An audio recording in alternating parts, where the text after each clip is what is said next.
Giới thiệu với các bác nhé, người Mông cho tôi rất là nhiều tiền, rất là nhiều lợn này. Đấy, năm nào chúng tôi cũng phải 2 3 con. Đấy. Giới thiệu với các bác là đây là con lợn này là có mấy tạ 6 thôi. Đấy, còn con kia thì tạ 8 rồi, nhưng mà anh em băng gần hết rồi. Giới thiệu với các bác là đây, ướp muối làng thịt treo của dân tộc Mông đây này. Đấy, đây là cô của tôi nhá. Đấy, thịt treo đấy, đang đi làm thịt treo nhá.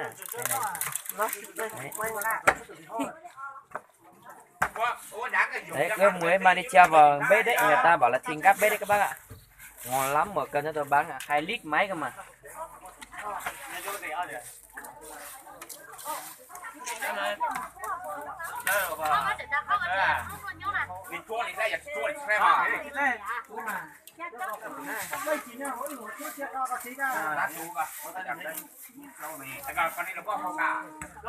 Ở đây là loan lợn. Đấy.